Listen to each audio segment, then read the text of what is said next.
region.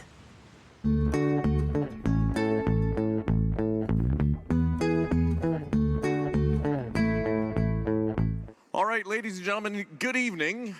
And I'd like to welcome all those who've arrived from the audience and as well those watching on Rogers TV in Durham. Welcome to the 2018 Oshawa Sports Hall of Fame induction ceremony. My name is Mike Luck from Rogers TV Durham. Welcome, proud and honored to be your MC for the evening. I've said this in many years past as well. My favorite quote of all time comes from the end of the Bruce Lee movie Legend, and it was a quote from his son Brandon. It said, the key to immortality is first living a life worth remembering.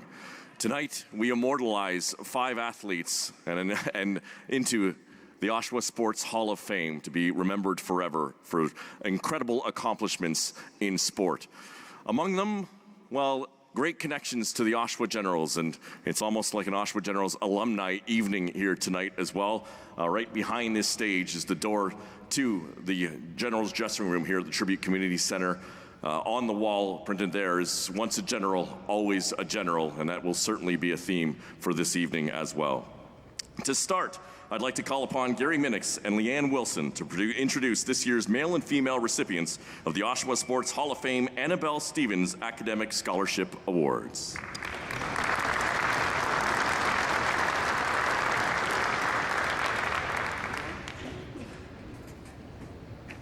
The Oshawa Sports Hall of Fame would like to recognize and award a scholarship to 1 male and 1 female student enrolled in an Oshawa secondary school who will be attending post-secondary institution as a full-time student enrolled in graduate or undergraduate, whether a diploma or a degree program, this coming September.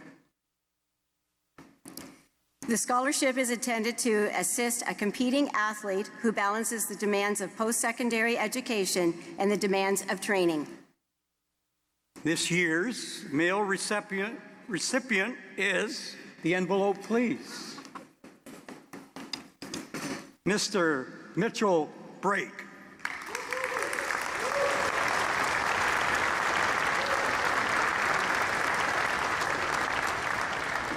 Thank you.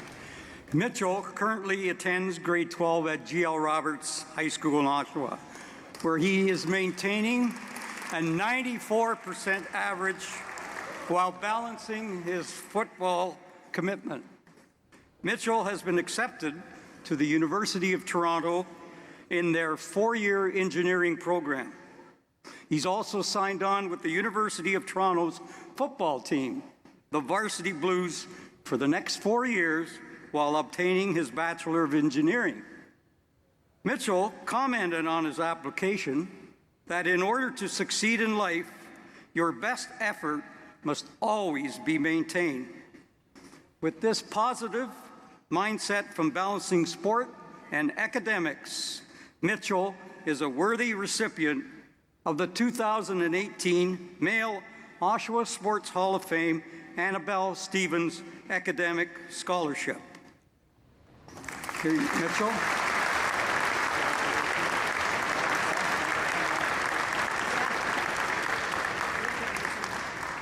This year's female recipient is, the envelope please. Thank you. Is Lexi Staradznik. Lexi currently attends grade 12 at Monsieur Paul Dwyer High School in Oshawa, where she maintains a 90% average while balancing her hockey commitment. Lexi has been accepted to the University of Guelph in their 4-year biological science program. Lexi plans to attend tryouts for the Guelph women's hockey team. She has been involved as a volunteer with many community service organizations, such as the Pan American Games, Learn to Skate program, Healthy Kids Challenge event, T-ball instructor, and hockey camp instructor. Lexi is well deserving of the 2018 Female Oshawa Sports Hall of Fame Annabelle Stevens Academic Scholarship.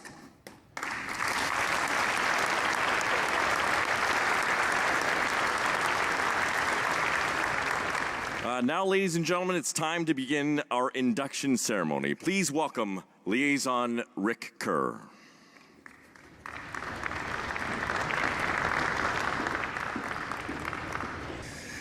This is an incredible night for Oshawa to be here in the sports community, and we've got everything from legends to new inductees, and I think I would be remiss if I didn't take 15 seconds to introduce the man who, for me, as a kid growing up in Scarborough, put Oshawa on the map in 1962 when he won the World Figure Skating Championship in Prague. He's here tonight.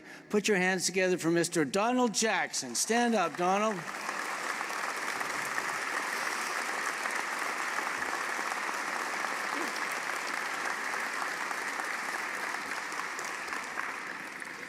Now, somewhere in here is a little speech for me to make. Here it is. Now I have a distinct pleasure to introduce our first inductee of the evening, and that's Kevin Dillon. Kevin is a lifelong Oshawa resident who excelled first as an athlete and then as a coach for nearly 30 years at his alma mater, Paul Dwyer High School.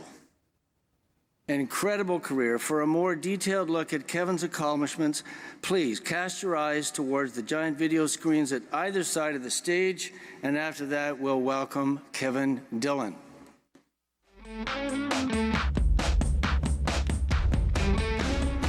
When I went to high school, I kind of played soccer my first year, tried out for basketball, got cut. I'm too small to play senior football, so why don't I try cross country? And I was okay. I was like third guy on the team, and we had a fairly good team. We won LASA, and by the end of the year, I think I was second. And then the season ended, and our coach was keeping a group of guys running.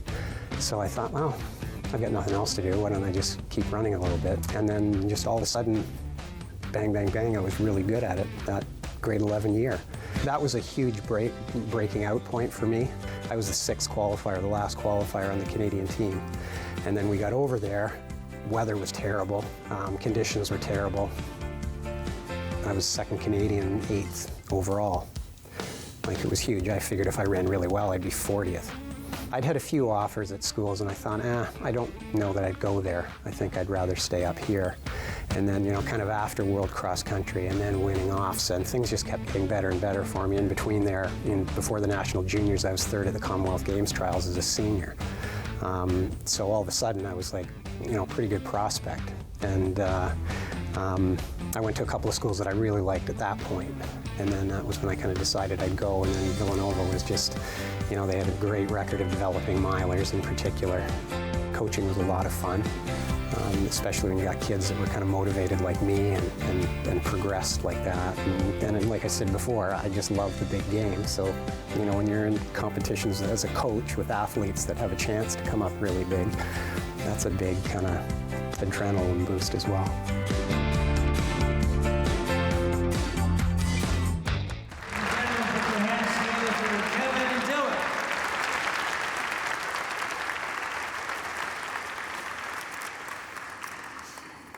Thanks very much, Rick. I'd like to start by thanking all the volunteers that make this such a great event, and the hall itself such a really neat place.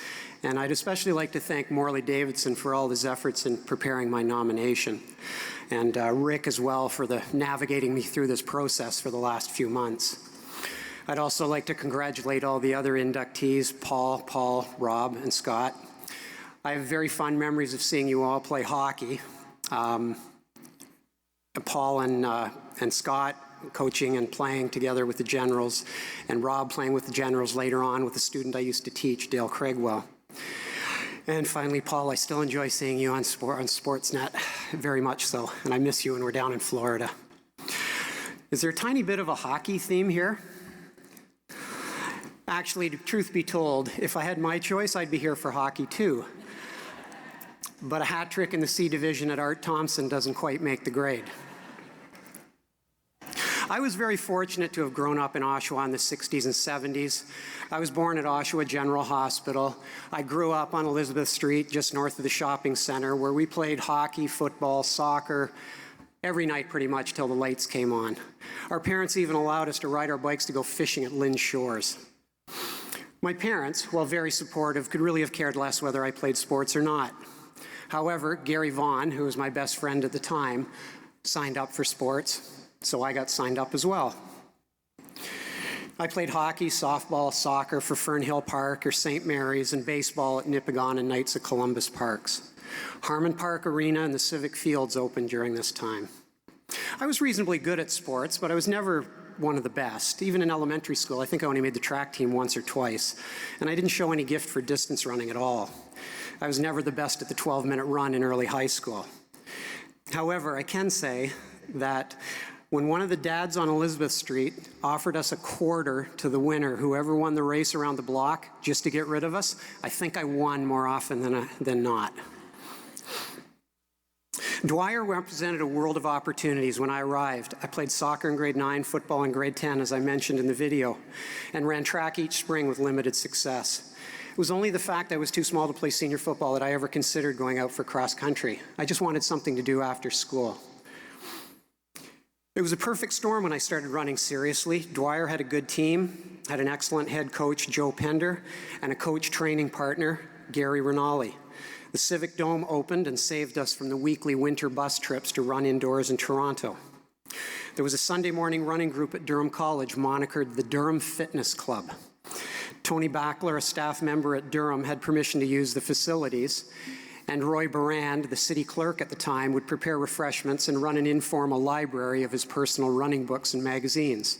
It was a large, diverse group of families, joggers, and very serious marathoners. It was here I got to know Morley and others in the Oshawa running community. I would look forward to going early every week and hopefully speak to my future girlfriend, who is now my wife of 34 years, Barbara. I started the school year as the third guy on the cross-country team, as mentioned in the video, and finished it as an OFSA finalist in the 800 and 1500 meters. I can't really say enough about what Joe Pender did for me, and I'm really sorry that he can't be here this evening. He and his wife Martha were second parents to me. My own mother died when I was in grade 9, and my father worked long hours at the hospital. I could very easily have gotten mixed up in the wrong crowd. Joe would drive us all over the province to run races. He'd drive us north of the city to run workouts. We used to run east-west along the hills, along Columbus, Howden, Raglan, or Coates roads, weekly, giving us split times every half mile. Another favorite run, if you can call it that, was a 10-mile run that I ran. We used to run with Gary, who was trying to run marathons in 2 hours and 30 minutes, which is a very respectable time. We'd run together as fast as the slowest one could. At first, it was always me that struggled. I was fine for the first couple of miles. Gary would drag me along for the next 6 or 7, and then I'd be fine with my miler speed the last mile or so. In my final year of high school, in preparing for World Cross Country, we'd often do shorter runs of 5 miles over those same hills. Gary would get a 2-minute head start, and I'd try to catch him. Sometimes I actually did. During my last 2 years of high school, things kept getting better and better as I progressed to winning OFSA, National Junior 1500, competing in the Canada Games, qualifying for the World Junior Cross Country team, etc. And I almost made the Commonwealth Games team. And probably my best performance was 8th at the World Cross Country. Things led to the scholarship at Villanova University. There, unfortunately, a series of small injuries kind of hurt my progression, and after graduating, a severe ankle sprain in 1983, while winning a big race actually, limited my ability to train hard enough to get to the next level. However, this probably increased my motivation to coach. As a coach, I always felt it was beneficial to get hockey and other sports out of your system, realizing that you've gone as far as you can.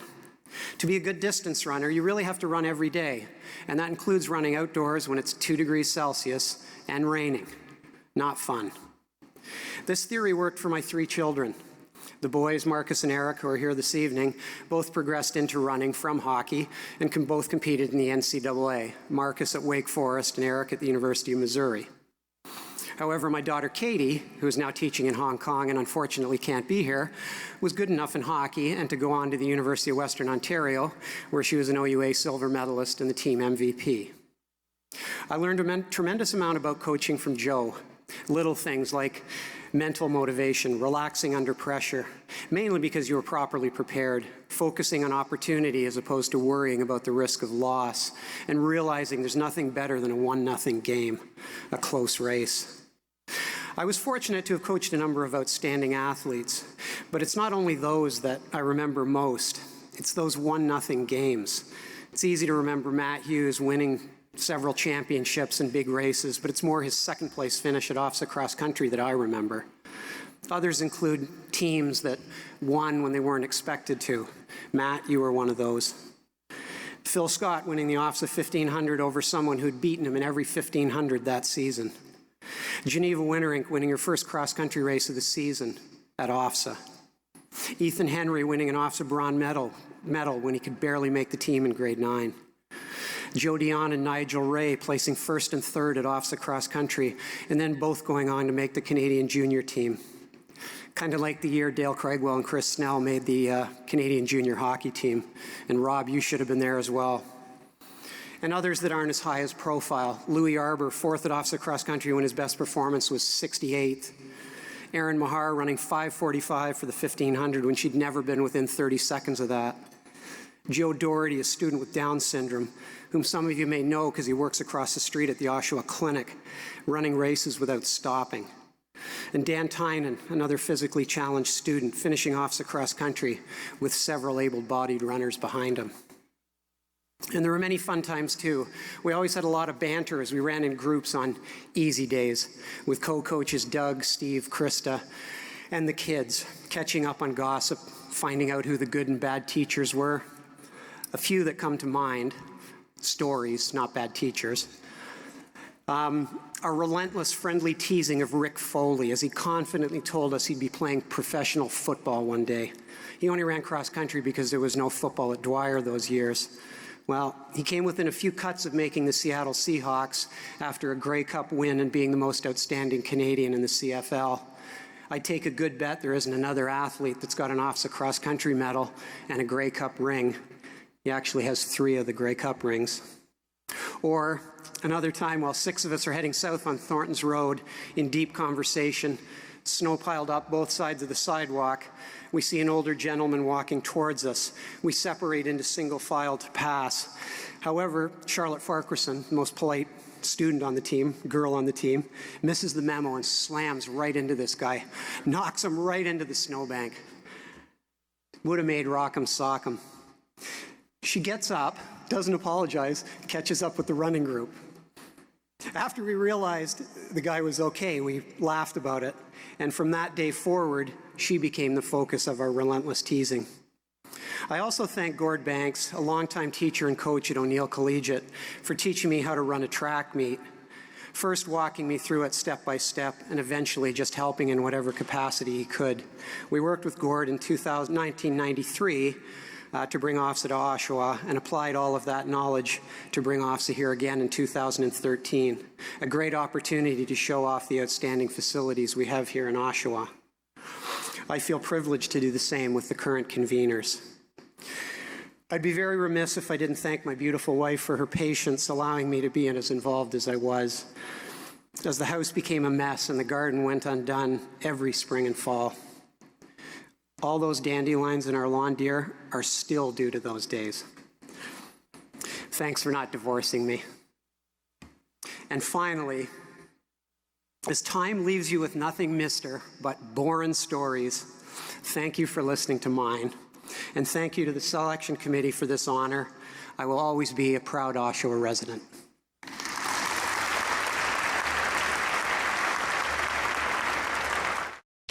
This program is brought to you by MLB Extra Innings, part of the Rogers Super Sports Pack. Follow the teams and players you want to watch.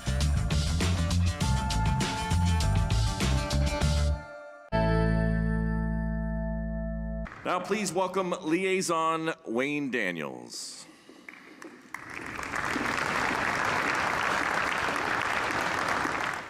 Before I introduce our next inductee, I received an email this morning, and I'd like to read it to Scott.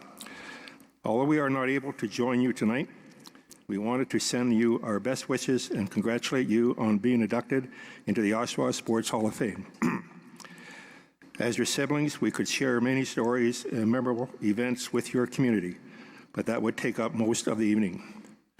What we'd like to share with them is how proud we are of all your accomplishments, which includes your sports career, but also a great husband, father, son-in-law, and most importantly to us, our brother. When you were 3, Mom and Dad moved us from Frankfurt, Ontario to Sudbury. Who knew at that time that you would launch a successful hockey career in Sudbury?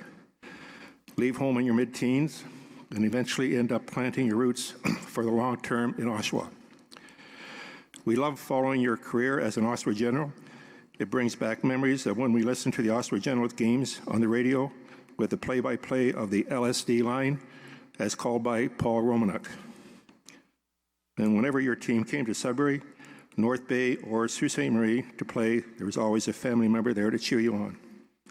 Mom and Dad loved traveling to the various cities that you played for in the AHL, and of course, a few of us were fortunate to watch you play in Europe. Once you completed your career as a professional player, it was only fitting that you would return to Oshawa to raise your family and continue to make a commitment to the hockey community here. It is a wonderful honor to be recognized by your community. We know Dad would be very proud of you too, as we were proud of him when he was inducted into the Sudbury Sports Hall of Fame. So once again, we'd like to say congratulations on receiving this wonderful recognition. Love, Susan, Brian, and Barry.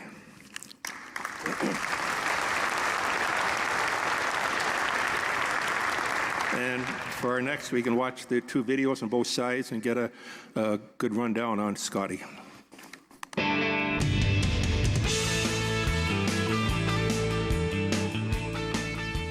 As my parents would say, I play every sport. I pitched 4 innings of baseball and then go play lacrosse in the summertime. Growing up in Sudbury, you live on a lake. When it froze, you had to skate. And I had 2 older brothers that played hockey, so just went with it. My mom spent a lot of time. She was a true hockey mother. Her brother played for Team Canada, so she made sure we had our food ready. Everything was set for us. And at age 12, there was no AAA tournaments in Northern Ontario, so my father started the big nickel hockey tournaments now 39 years, so a lot of credit goes to my father. Game 7 against North Bay at home to win the right to host the Memorial Cup. I don't think the Civics had that type of atmosphere. Maybe Game 7 to win the OHL championship, but to win the Memorial Cup rights to it was something exhilarating because we were all banged up and we came out. And before we went on the ice, everybody goes, you know what? It's a once-in-a-lifetime opportunity. Let's make sure we don't have any regrets and we put it all on the line.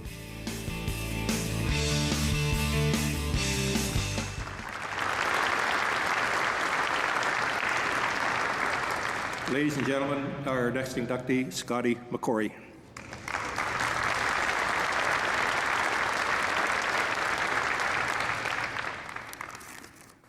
I'll try not to get too emotional. Some of the guys know me that it's a lot easier. I have Joe Sorella. It's easier to talk to 25 guys in underwear than it's to talk to 250 people in a rink like this right now. Well, let me start off. It's an honor to be recognized this evening in the company of my peers, friends, and family. I would like to thank Tom Graham and Mr. Bob Amos for nominating me for this honorable position in the Oshawa Hall of Fame. I know Bob probably had a little more passion to put me in. I think it was 2001, playing in Schwenning in Germany. Badger, Billy Brady, Bob brought the Oshawa Kiwanis midget team over to play against our midget team. And Mark Laniel and Ian Fraser were playing with me at the same time. And after the game, we took the boys back to a sports bar, had a little bit of a celebratory win for the Kiwanis midget team because they got pounded in Czech, right, Badge? And it was 3:30 in the morning, and my wife's got the van door open going, Mr. Amos, please get in the car because my dad will kill me if you don't get back to Oshawa. Next morning, Fraz, Lanny, and I were pretty, I could say we're still pretty hungover, and we're sweating like bad, and coach is yelling at us, and they're banging at the glass, and we're going, you just went to bed. Get out of here, Bob. Let us sleep. We're on the ice. I want to say thanks to Mr. Daniels. I appreciate all your help in my nomination, but more for being there for us snobby-nosed kids that come from Ottawa, Oshawa to become a dream of playing, fulfilling our dream of playing hockey. Mr. D, as I heard Scotty call you Mr. Clean. Mr. Daniels, who's one of the key people. Mr. Humphreys, you and Barb I remember Mondays, days off, going for steak dinners. And after being on the road for a couple of days, we go for those steak dinners at the house. Everybody loved those and goes, well, not bad looking girls either, eh? So tonight I find myself in a very special position with a special connection to all the fellow inductees. Kevin, while you weren't a hockey player and you made your success on the track, road, and hillsides, you've indirectly played a major role in my life through the lives of my children. Both Ryan and Megan embraced the opportunity you gave them to join the cross-country club at Paul Dwyer, even allowing Megan to go out of town to run an event. They kept their hockey and lacrosse dreams alive through cross-country. So I appreciate your help, Kev. Rob, we are fellow hockey players and coaches. The arenas have been where we have lived most of our lives. However, you're also a longtime family friend. Rob and my wife Beth grew up together, sharing vacations with their parents, celebrated through other friendships with monthly bridge clubs, dinners, and trips to the theaters. Vacations, I think we're probably closer than most people, but we're always rivalries when we're coaching against each other. Paul was the first broadcaster of my career. He shared many road trips with our team on the Generals. He got his head shaved with us as the last Generals to ever get their head shaved, and Paul kept it going, I think. We got to see Paul wearing in Germany when I was playing hockey at the World Juniors. Paul's career has developed through the years, and I value his insight and energy he brings to the game of hockey through Sportsnet. Great job. Love listening to you. Some stories come back. Don't mind it either, Paul. Congratulations. And as you all know, the last person that will be inducted tonight, as you can see by the guys that showed up from the 83 team, the 87 team, the 90 team, Paul Theriault. He's a mentor at the junior hockey level, the international level, and as a coach. Bass, don't take this the wrong way, but you don't have to be a rocket scientist to know this guy knows his shit about hockey. And he was right. Sorry, Sherwood, you had some vintage quotes, and I still use them, and kids laugh at me. But you know what? You're true to the heart. Paul Theriault made all of us. He was our heart and soul. He gave us everything that made us better people. And when I was playing in...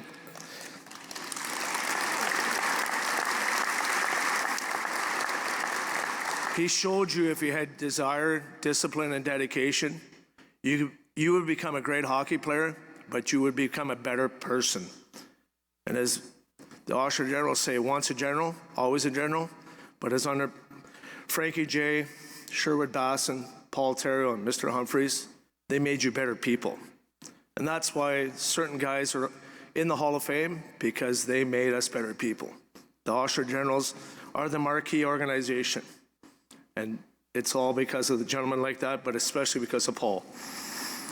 I remember when I was playing in Europe, and Jan and JP was, I think JP was 4 years old, Jan, at that time. And Beth and I had just had Ryan. And Paul calls me, goes, "What are you doing?" "Well, I live in the village not too far away from you." He goes, "Well, you're having Christmas with us." We spent Christmas, and we were the arch rivalries, as Joe Basile will tell you. When you play in Cavaliers and you play in Allegay and Facet, there was a big rivalry because the three little towns. I walked into town for Christmas, and everybody goes, "What the hell are you doing in town?" "Well, I'm having Christmas with your coach." "Okay, that's fine. It's Paul. It's all that mattered." Tonight, ladies and gentlemen, I'm blessed to be recognized among the extraordinary group of individuals who brought change to our community. Growing up in Sudbury, I was taught and coached by several great volunteers that shared my life.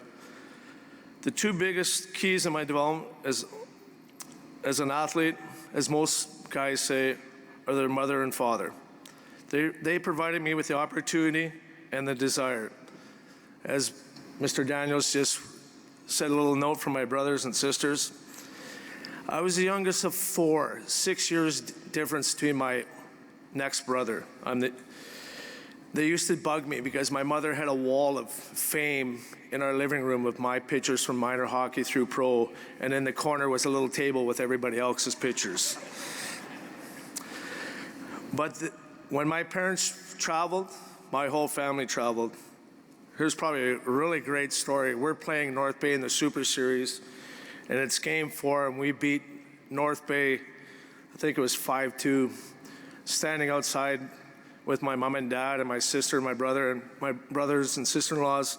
And this young girl, about 14 years old, comes up and he goes, "Are you Scott McCrory?" I go, "Yeah, I am." I thought maybe she wanted an autograph. This girl hauled off and slapped me right in the face. My sister goes running down the hallway at North Bay Memorial Arena, chasing her out the rink. I'm like, hey, she cares. My sister was a short, little, stocky girl, but you know what? The general, you don't screw around with family. While a member of the Generals, I made lifelong friends with guys like my roommate, Mark Laniel, teammates like Jeff Hackett, Gord Murphy, and Dean Morton, to name a few. However, our General family continues. You play pro. I think, Roger, what are we at right now for amount of NHL alumni or pro alumni with the Generals? Well, we know the guys up the highway are a little bit behind us. So I was able to play with some great guys. Del DeGray, Peter Sidorkovich, my good friend Normie Schmidt.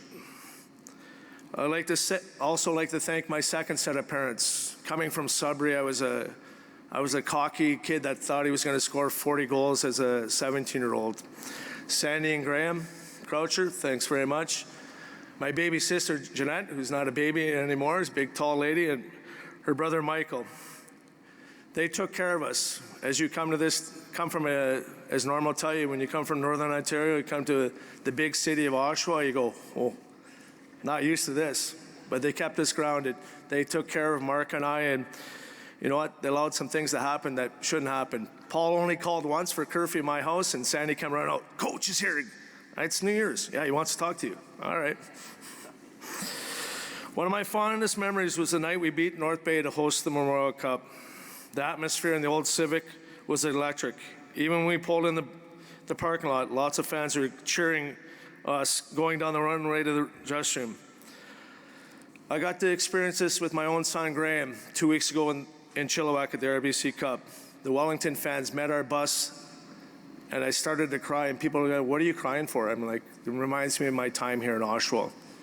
When we came to the rink to play the North Bay Centennials, and people were lined up cheering for us. It's quite the experience, never be forgotten. We won that Game 7 against North Bay, and as usual, as a general, we like to have a good time after the game. And nobody wanted to have a party, so I said to my wife, I said, "Do you think your dad would have a party at the house?" Okay, we'll try it. 2:30 in the morning, Dean Morton's talking to my father-in-law about politics, and if anybody knows my father-in-law, who's the vice president of EDS, everything was straight-laced, and I'm sitting there going, we got something special here. When my father-in-law can go talk to Dean Morton, well, some of you guys know he makes some of the worst calls in the NHL right now, and everybody else is having a great time. So, thanks to my father-in-law.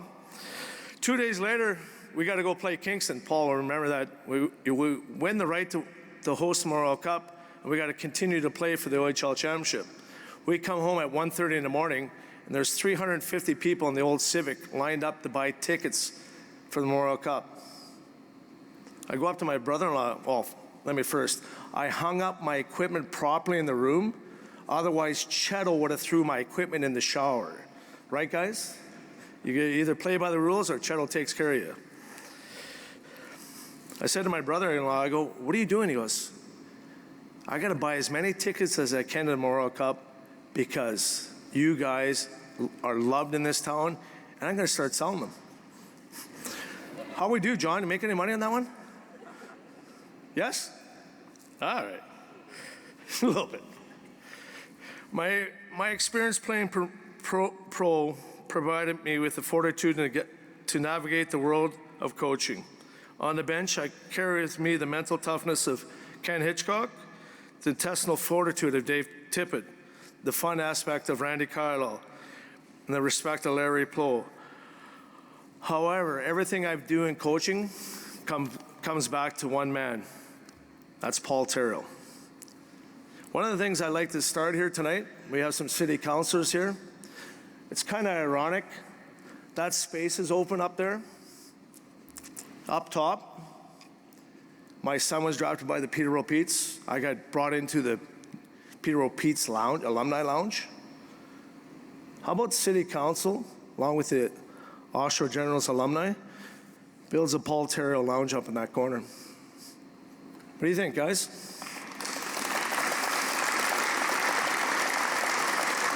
I think it'd be a good tribute to Paul. I would be remiss in not thanking the most important people in my life. My children, Ryan, my son Patrick, unfortunately can't be here, my daughter, Megan. All three of them are all Canadian lacrosse players. My two youngest boys, Liam and Graham. Unfortunately, Graham left because he has to play lacrosse tonight. He just got back from the RBC, and I said, you go play. Dad, you can look at Dad's plaque later, but you got to play. They never complained when I got mad at them for not putting enough effort into it, because I love the game of hockey and lacrosse, and they'll continue to do that. Lastly, to my wife, although I know everybody likes to talk about their significant others and the reason why things happen, this truly is the case. I wouldn't be here if it wasn't for my wife. She raised 5 children while I was on the road, going back, living in Winnipeg, Innsbruck, Austria, Schwenningen, Germany, but most of all here in this town, this great city of Oshawa. She makes me, well, I'm not gonna lie to you, she wrote half the speech for me because I kind of run by the seat of my pants, as some guy said earlier. Hey, Normie? So, Elizabeth, I love you. Thank you very much. To the members of the Oshawa Hall of Fame, thank you for recognizing all of us this evening as contributing members to sports. We are now among Oshawa legends both before and after us, but we love our sport, whether we are running, in Kevin's case, skating, coaching, or broadcasting. The spirit of competition in sport is ingrained in all of us. And when I look back at my experience here in Oshawa, I wouldn't change it for anything in my life. Thanks to the board and the nomination, and to everybody, congratulations, and have a good night.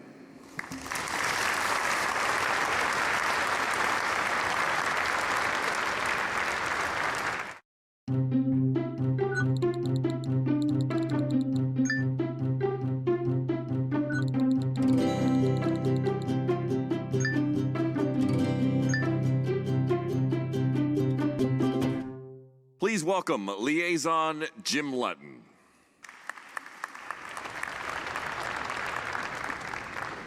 Ladies and gentlemen, the third inductee for tonight's ceremony is Rob Pearson. Oshawa-born Rob Pearson, whose outstanding career in hockey has included playing for the Oshawa Generals and the Toronto Maple Leafs. Please cast your eyes on the screens for a little story about Rob.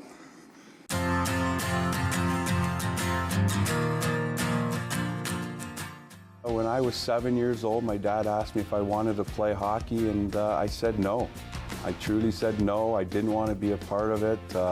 I wanted to play out on the street and just play caps and play with my friends on the street and have some fun. Then all of a sudden he asked me at 8. He had no problem. He waited a year and asked me at 8, and I fell in love with it. Playing in Oshawa for the OCHL Church League, which I'm heavily involved with still, and then moving on all the way up through minor hockey in Oshawa. It's just, it's in my blood now. I just truly, truly love it.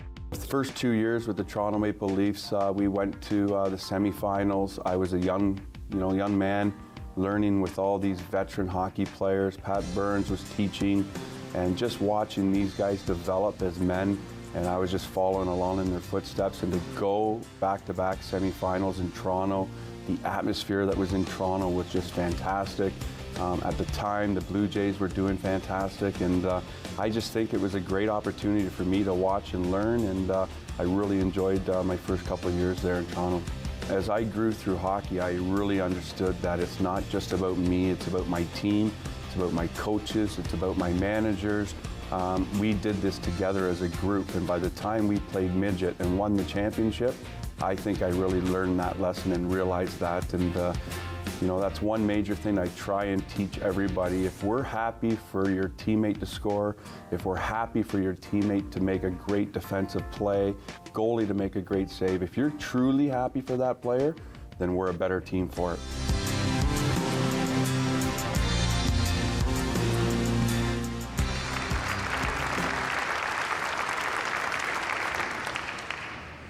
Ladies and gentlemen, it's my privilege to present to you Rob Pearson.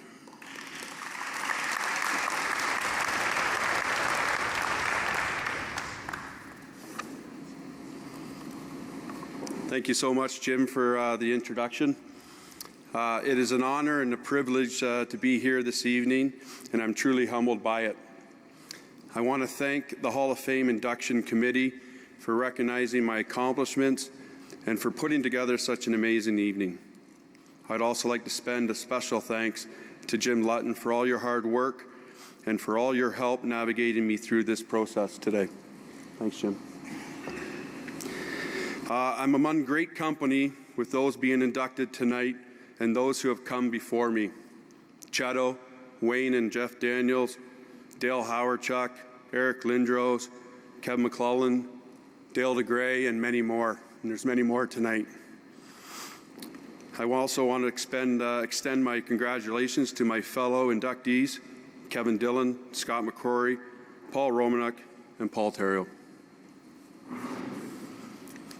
It's no secret that in order to achieve great things, you have a whole army behind you that guides you, nurtures you, and supports you. So the early morning practices in 1979 in the cold arenas, the long car drives away to the games in the family van with bags piled in the back as we laid on top of them and no seatbelts, and the countless sticks that I broke had to be replaced is all thanks to my mom and dad. None of what I have achieved in my life would be possible without their love and support, and the fact that they put up with all the dings in the garage door from taking shots, and their grocery bills for food alone, which could have fed a small army, which everyone knows I love food. Thank you to my mom and dad for all your sacrifices that you have made for me and for all your love. I'd be remiss in not acknowledging my sisters, Joanne, Deborah, and Nancy, for putting up with me. I know you were dragged to countless rinks growing up, but there were some parts of it you enjoyed, right? My sisters have always been proud of me. We may not say it to each other all the time, but I've always known, I hope you know how proud I am of you, your amazing mother, aunts, and women. To my wife, Robin, there's an old saying in hockey, first your legs go, then your wife goes. Well, you're still here after 28 years. I can't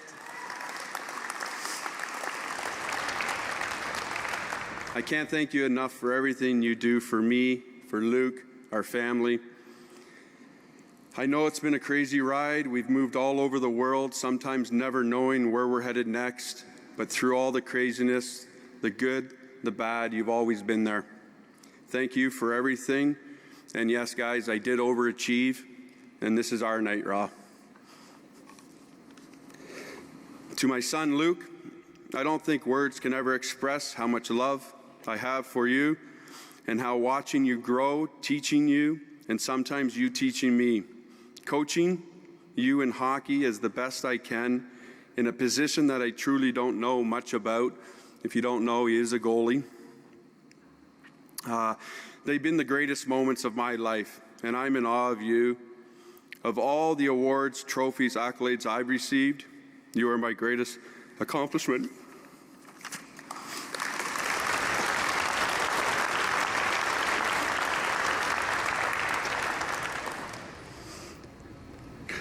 I have many family members here tonight that are equally important to me and mean the world to me. My nieces and nephews, Carrie Ann, Jamie, Christopher, and Taryn. My in-laws, Jane and Bob.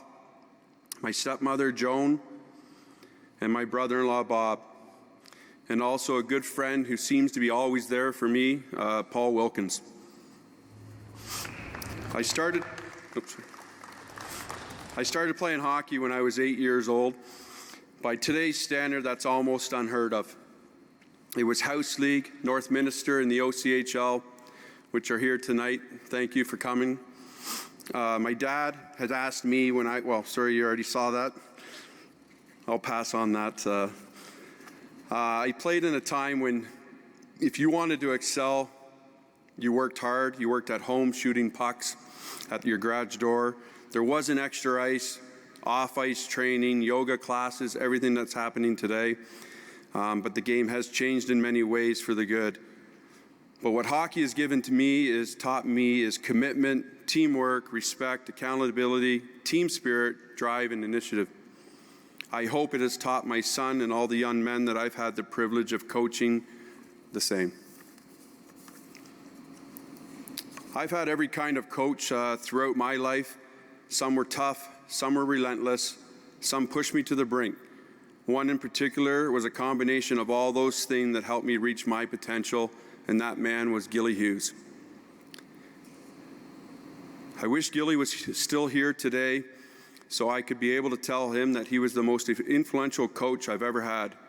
He coached me in midget hockey where we won the OMHAs, and he had faith in me. He helped me believe in myself. We have all had that one coach or teacher to push us on the right course of success, and Gilly Hughes was that coach for me. I will always be grateful for his wisdom, guidance, and passion for the game, and I hope that I can have the same influence on the young men I have coached as he has had on me. Hockey has given me so many opportunities along the way with challenges and has given me unbelievable memories that I'll never forget. From winning the OMHAs as a player and being inducted as a team last year in the Oshawa Sports Hall of Fame, being drafted to the Toronto Maple Leafs and making 2 semifinals, to playing one shift on a line with Wayne Gretzky in St. Louis. It was unbelievable. He turns, he passes me the puck. I skate into the corner, I chop it up in 10 pieces, off the ice I go. I'm shaking my head on the bench and I'm just watching him come off, and Wayne was great. He didn't say a lot of words. Obviously you saw his actions on the ice, but he just took one look down the bench at Keenan and said, that was it. And I knew I was done. I knew I wasn't playing with him ever again.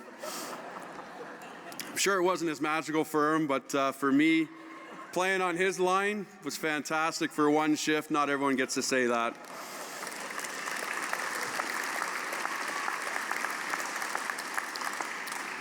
As a kid, all I wanted was the puck. I was more comfortable in skates than shoes, and the smell of the dressing room is where I've always been most comfortable. Thankfully, I still get to be in the dressing room, but now as a coach. I still have a feeling of wanting the puck when I see my wingers against the boards. But I'm grateful to have been on many benches with my son, with the UIT Ridgebacks, and now with the Whitby Fury. Coaching has turned into my passion, and there's never a day that I don't want to be there. But I also know how important it is to give back. I'm proud to be involved with the Learn to Play program with the Toronto Maple Leaf alumni, and I believe the OCHL has now just got on board for this year, so we're going to bring it all the way to Oshawa. And I'm also proud to be an ambassador for Durham Region charity called Their Opportunity. They provide assistance to low-income families to enroll their children in sports and recreation programs, and in turn, the kids that receive sponsorship are asked to pay it forward by engaging in the service to their community. It's an amazing initiative that I'm so pleased to be a part of, and I thank Randy Gill, founder and president, for having me on board. There is one little story, and I retired, and it's about 2 or 3 years after retired. I'm at home taking care of Luke and loving every minute of it, and I'm up at 5 Points Mall, if you know where that is, and this lady comes running up to me and says, "Rob, don't say a word, please just listen." And I'm like, okay, crazy woman, what's going on? And it's Jill St. John, and she says, my 8-year-old son is having a birthday party tomorrow. Can you come? I'm like, okay. And she says, here's the reason. He's 8 years old, and all he wants to do is help his friend play in the OCHL.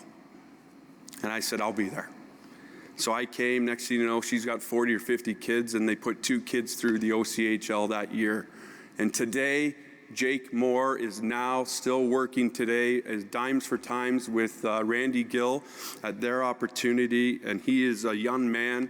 He couldn't be here tonight. He's working, but he inspires me. Jake Moore just continues to do it 8 years later, and he's been successful to raise thousands and thousands of dollars for Durham region and to put kids in sports. Just wanted to tell that little story. It's truly an honor to be inducted into the Oshawa Hall of Fame alongside with my fellow inductees. I'm so happy to have my families and friends here to celebrate with. I will always be grateful for everything hockey has given me. This night is a great reminder of where it all started for me. It's a reminder who I was at 8 years old and who I've become, and never forget where I came from. Thank you very much, and have a great evening.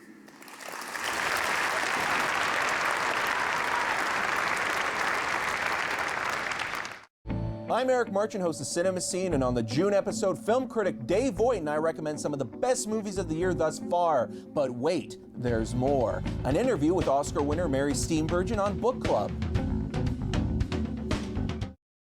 Now please welcome our 4th liaison, Dave Sheridan. Good evening, ladies and gentlemen. I'm proud to announce our next inductee, Paul Romanuk.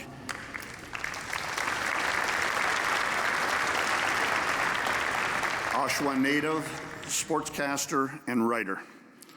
Paul is currently a National Hockey League play-by-play announcer at Sportsnet, and will be now taking his place with tonight's fellow inductees into our Oshawa Sports Hall of Fame. Please direct your attention to the video screens.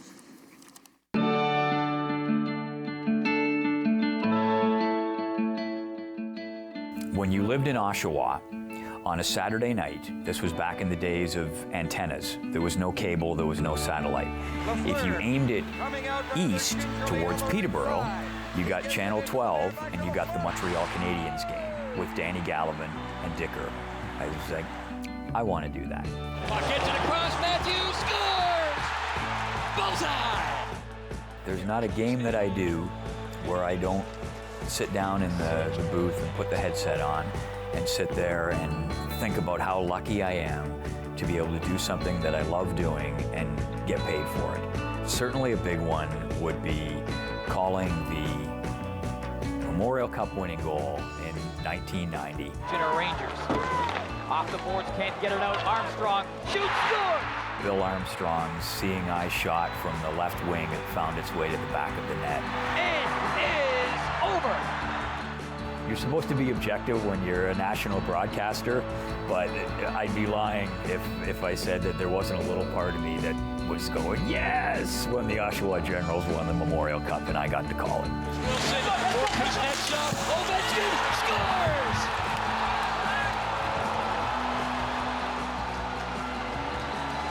A cannonading drive off the stick of Ovechkin, and it's 1-0.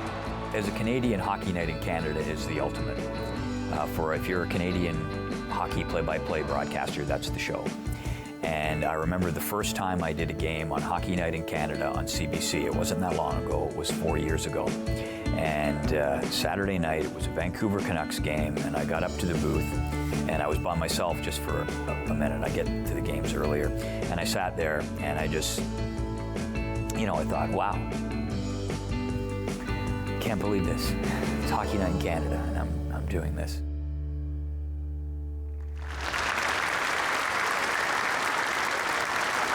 Ladies and gentlemen, please welcome Paul Romanuk.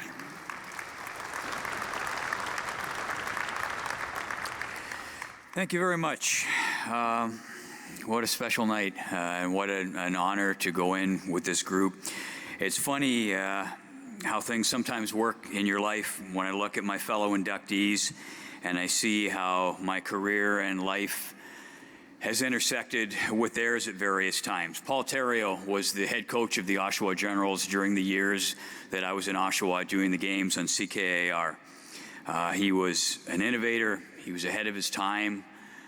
He was a different guy, and he was a heck of a coach, and he was the perfect coach for that team at that time, and I'll never forget my interaction with him. Scott McCrory was a member of the Oshawa Generals when I was calling their games. And in 1986-87, I don't know if I can remember a guy who was more dominant as a player. He won everything he could win. He won the league scoring title. He was the greatest player on the team. He was the most sportsmanlike player in the league. And it was a pleasure to have a front row seat, and to go in on the same night as him is really special. Rob Pearson's NHL career, his end of his junior career, his draft, and the start of his NHL career coincided with sort of the end of my career calling a lot of junior hockey games. I was at the draft when he was taken.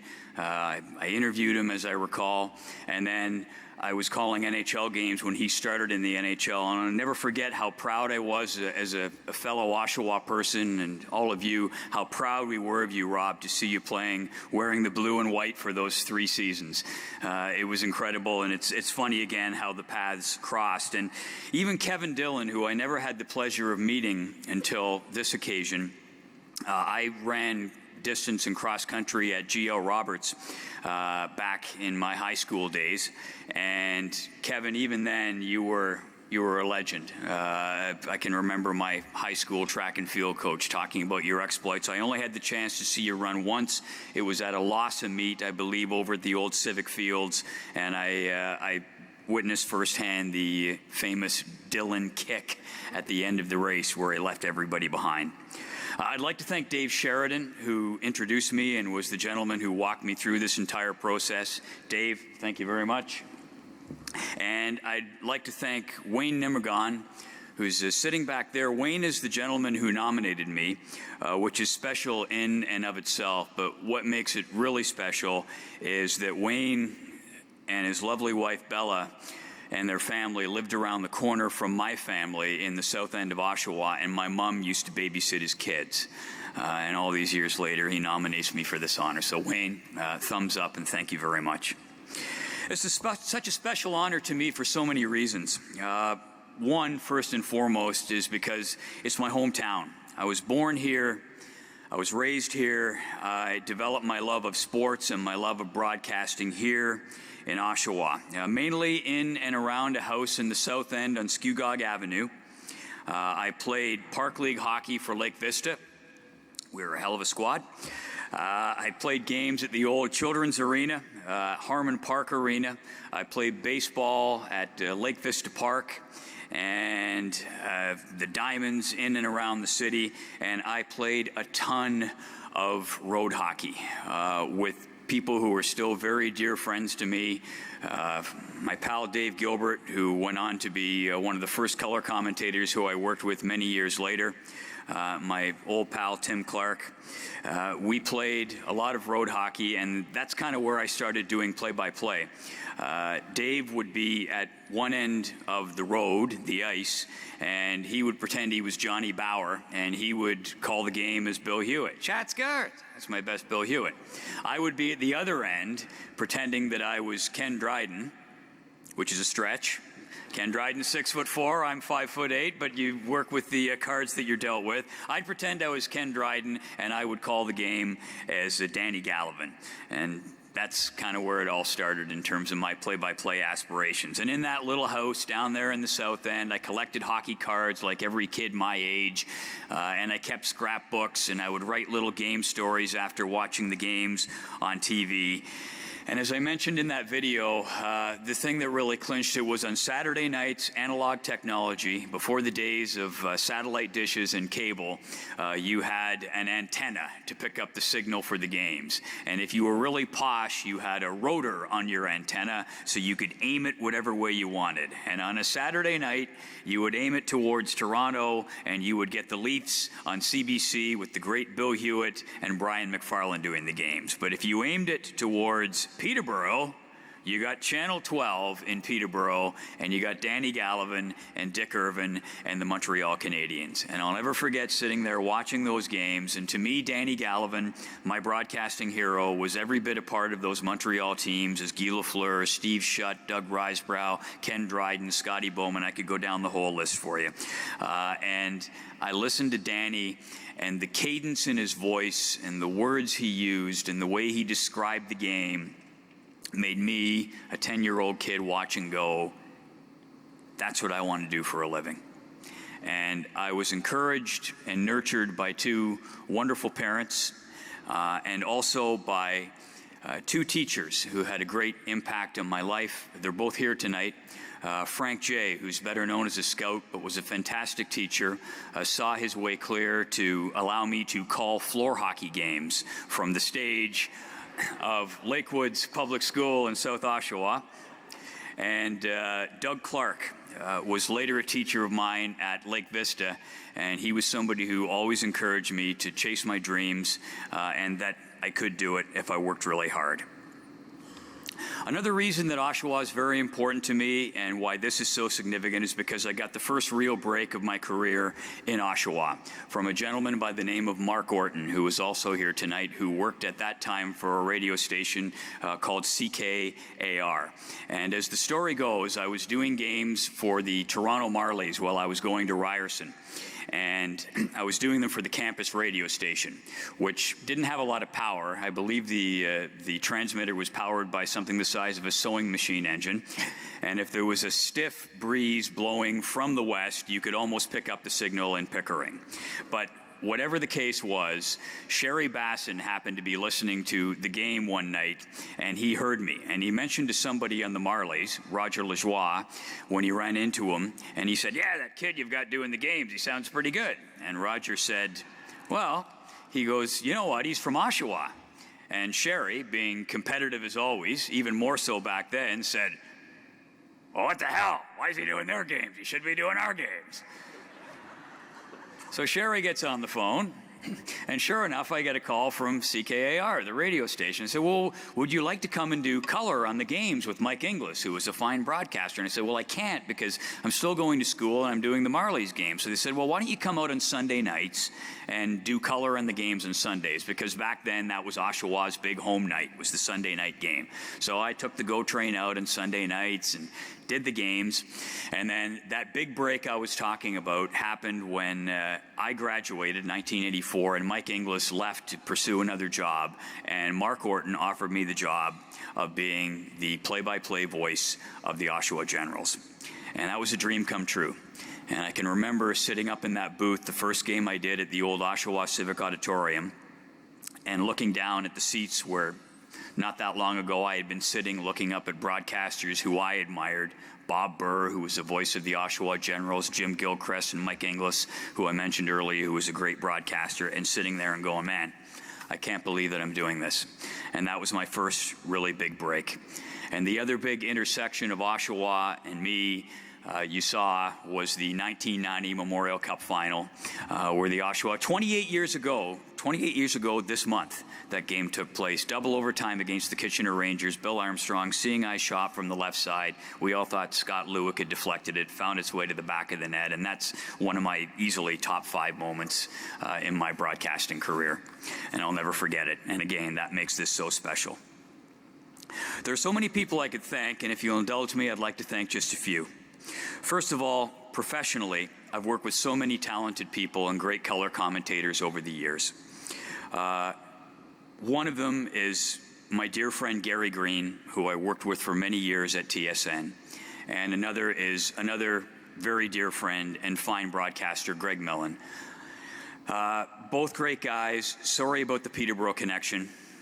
I know it's Oshawa. We can't do anything about that. But despite that, they're terrific people to work with and even better friends. And I've also had many other fine color commentators. Dave Gilbert, who I mentioned a little bit earlier when I used to do the Oshawa Generals games. Bob McKenzie, Mike Johnson, and my present-day broadcast partner as well, Gary Galley. All terrific people. Personally, I have to thank my wife of 30 years, Carrie Kerr, married 30 years, together 15 because of all the travel. But it works out. I often get asked, what is the key to being married for 30 years? Don't get divorced. That's the key to being married for 30 years. An Oshawa girl and my best friend, biggest fan, and most harsh critic, which is the way it should be. My sister Cindy, she's all I have left of my immediate family. She's a great sister. And my lifelong friend and brother, Tim Clark. So great of you guys to be here tonight. But the night and the reason this is so special to me is because there are a bunch of people here tonight, time doesn't permit to name them all, relatives and friends, some of whom I haven't seen in many, many years. And they're here for me, which is special, but they're also here to honor the memories of my mom and dad. My mom and dad, Barb and Ed Romanuk, they died many years ago. They died young, unfortunately. But they are loved and still missed by so many people. And it's testament to what fine people they were that so many people who I haven't seen in years have come here tonight to honor their memory. And you know what? For that reason, it makes it a night that I'll never forget as long as I live.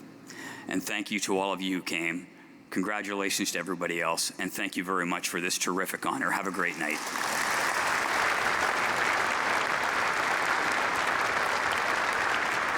So who are you? You wouldn't believe me if I told you.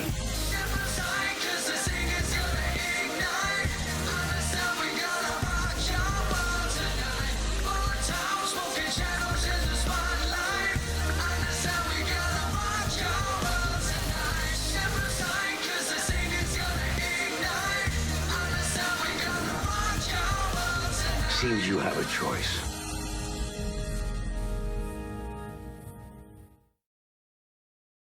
Now, please welcome our final liaisons, Jim Nesbitt and Chris Griffin.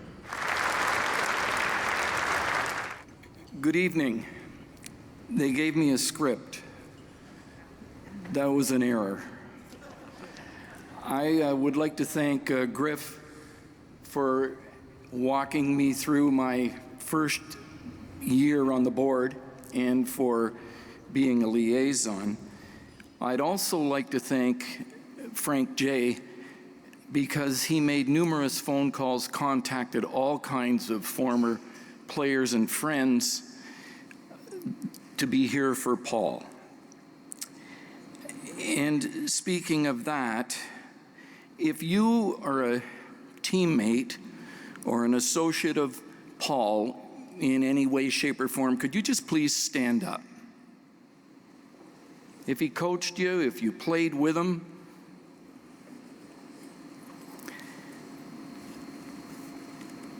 pretty amazing.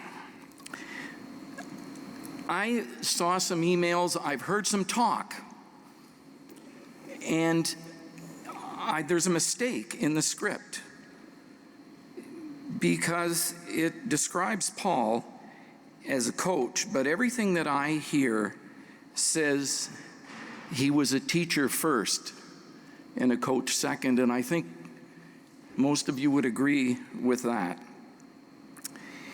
So, Paul is not able to be with us tonight, so Frank J. and Sherry Basson will be the ones on the video.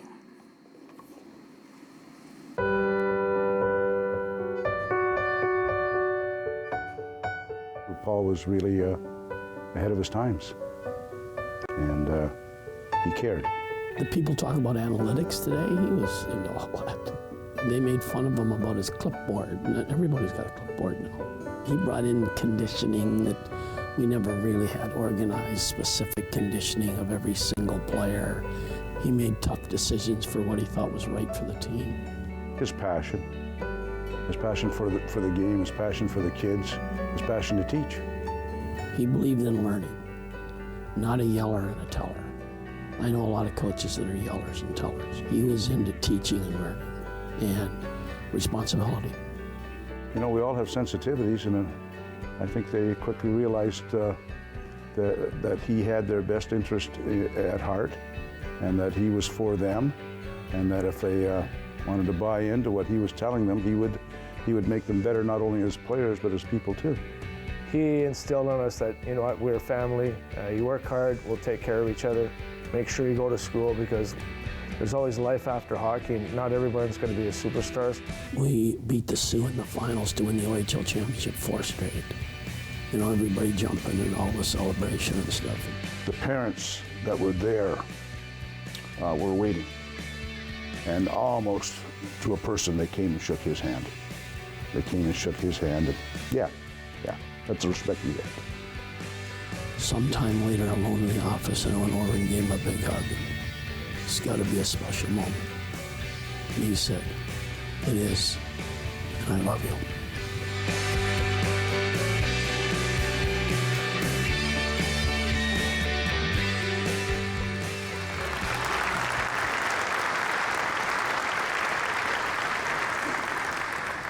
Speaking on Paul's behalf tonight is his wife and best friend, Janice.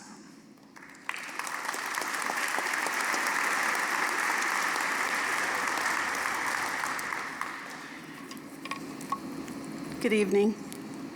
That was sort of hard to watch. Thanks, Frank. Thanks, Sherry, for your wonderful words. It's great to be back in Oshawa, and especially to be here for this occasion. Unexpected and very meaningful for us. I did bring someone with me, though, that was not here in the 80s. And if Paul were able to say this, I think Paul would say that this is his greatest accomplishment, and that would be our son, John Paul.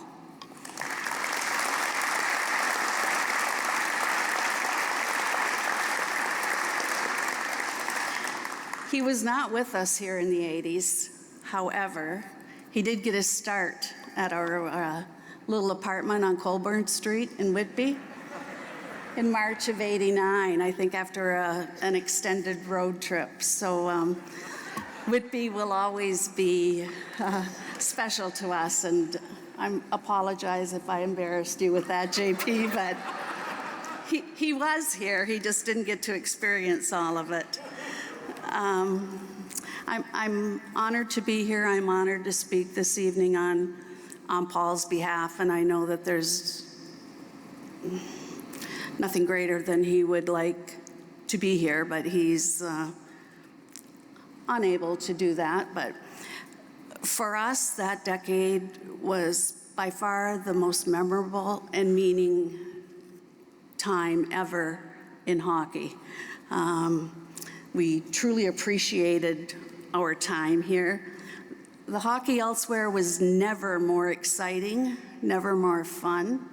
Never were the fans more loyal, loud, or intense. It was just so easy to be caught up in that whole moment and what was going on. And hockey was never the same for us after we left here. So we were very grateful for that decade in Oshawa. They were great years, and for me personally, it feels really great to be back here.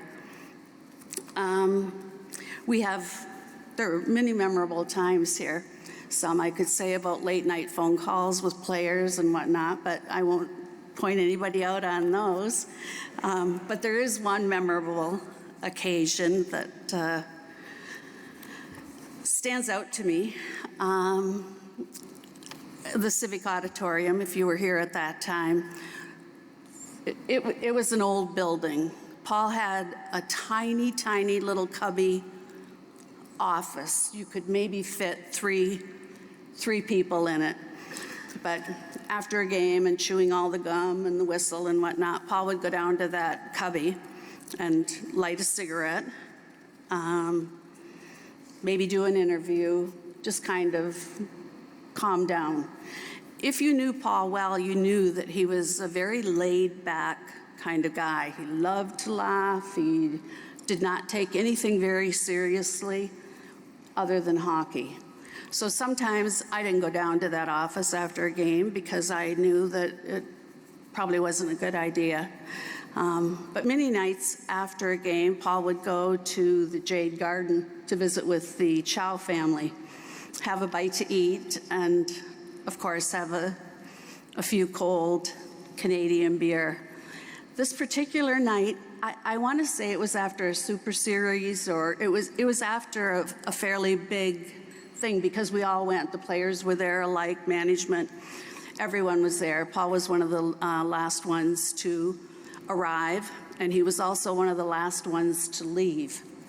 So he left his car right where he had parked it, but did know that he needed a ride home. So unfortunately, he parked it at the first part of the car wash next door to the Jade Garden. So in the morning, there's Paul's, it was called the Queen Mary. It was a great big old Oldsmobile or something, a giant car, the Queen Mary. So first in line is Paul's car, and then all of the other patrons waiting to get in line. The owner was not happy, and I was probably gone in the morning teaching a fitness class, and Paul wasn't answering the phone after a late night. In any event, the car was towed away. But that night in the newspaper was a picture of the Queen Mary and a big bold headline reading, "Theriot not washed up, but his car is." So we had a lot of laughs along the way as well. He's not aware, sadly, of the fine company that he's in tonight with Kevin and Rob and Scott and Paul Romanuk. He is not aware of any of this that is going on, but I know he would be humbled to find himself here with you. And congratulations to all of you on your accomplishments and your contributions to your communities and the things that you people have done. It's a well-deserved honor. I'd also like to thank the Sports Hall of Fame Selection Committee for considering Paul, and the Board of Governors for accepting him as an inductee. It means a lot to us. I believe in Paul's heart of hearts. He knew the impact that he had on people. He was never a limelight type of guy, and I think he doesn't know this, but yet I believe that he does. So we're most appreciative. At a table nearby are four of the finest people that were with us in our years in Oshawa. Lynn and Frank J. and Sherry and Jean Bass, and they've remained in our world over these years. And I'd like to just say kudos to Lynn and Frank and Sherry and Jean, but more so to Lynn and Jean, because they were the force behind these two guys.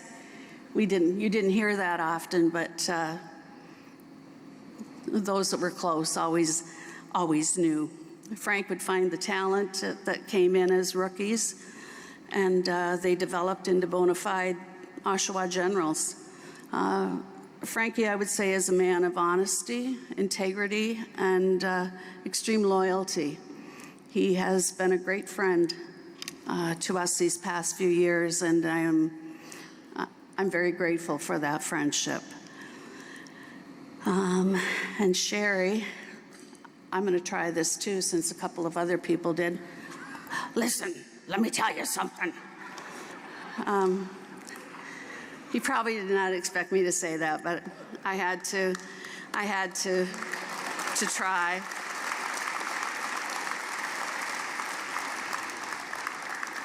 The first year that Paul was in Oshawa, I didn't come with him. I was teaching, and I wasn't ready to give up what I was doing, and Paul had an opportunity, so he came here alone, and the Bassons allowed Paul to live in their basement for that year. Paul came from a very large family. They're fairly noisy, but he would call and he'd say, "Oh my God, Janice, my family can't hold a candle to this Basson family." It's crazy here, especially in the morning. He always told me after that he never truly fully recovered after that year that he spent in the basement at the Basson household. So, Gene, thanks for taking him in.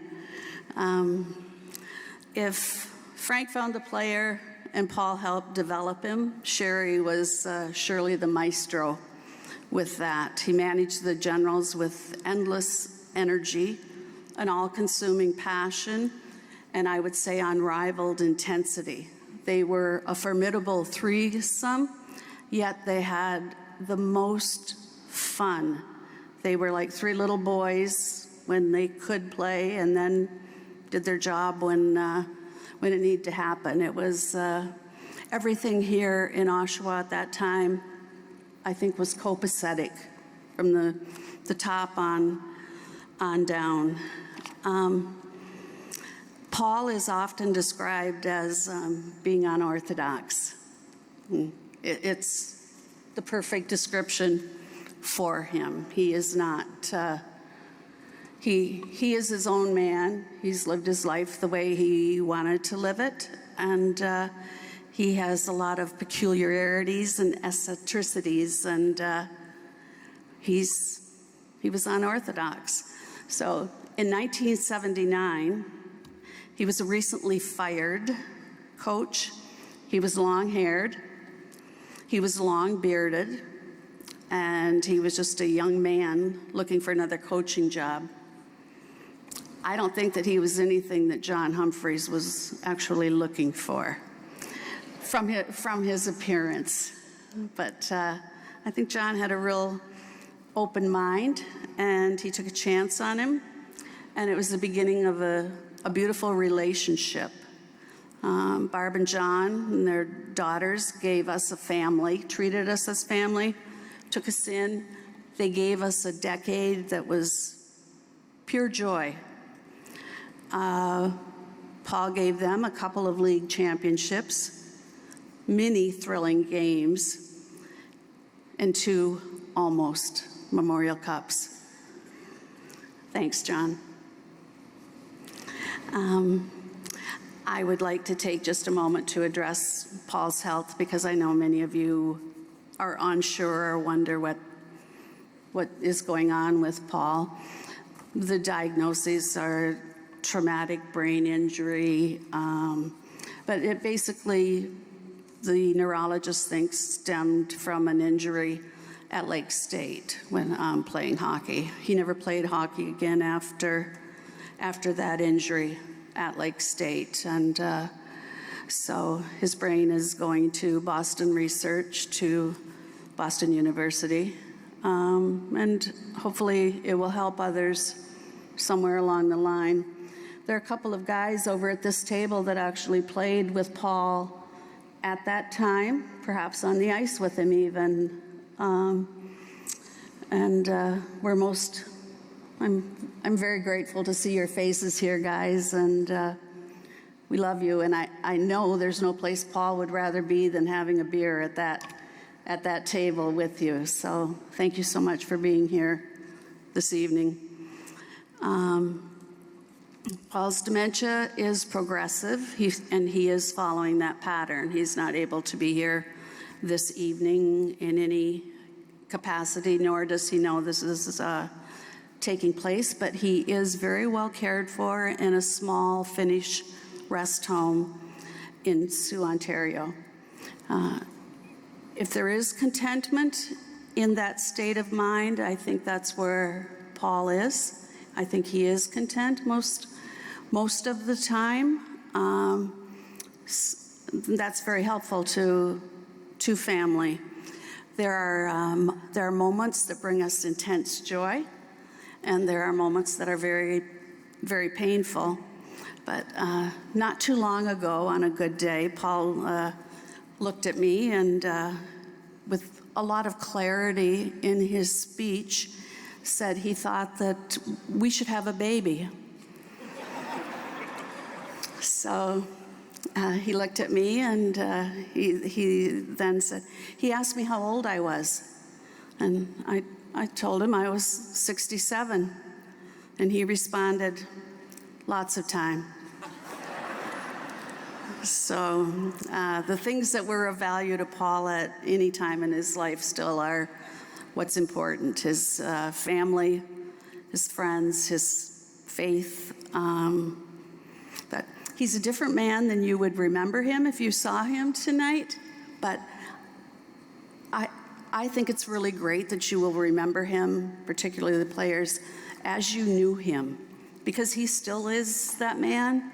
Inside, he will always be. There will always be a part of Paul that is coach, and that's a great way to remember him. And I would just thank you, gentlemen. I haven't had the opportunity to speak with all of the players that are here this evening, but I see you, and I'm very grateful to have you here, and I'm especially grateful for the kind words that you've passed on. And like I said, I know that in his heart of hearts, you all had a very special place. He was completely vested in you. I'm sure at times, I don't know, I'm not a hockey player, but I know that he loved each and every one of you. I know he was completely vested in you and that he always hoped for the very best for you. And it appears to me that that happened because you all are giving back to your community. You're all fine men, and I'll go home knowing that. So to all of you who have been a part of our lives in any aspect, we're grateful to the city of Oshawa, to the Sports Hall of Fame, Board of Governors. We thank you. We're most appreciative of this honor and being here this evening. And it goes without saying, once a general, always a general. Thank you.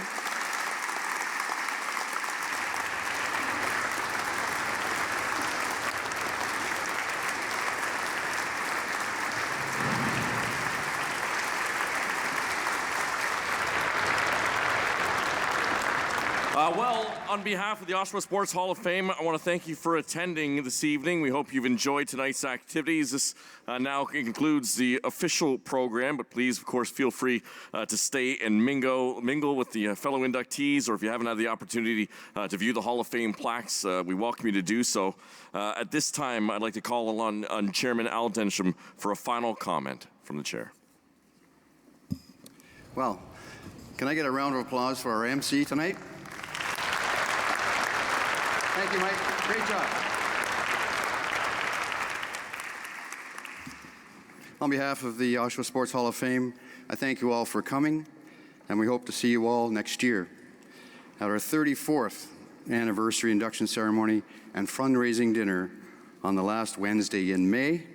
Good night, thank you, and have a safe trip home.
Call the Rogers TV viewer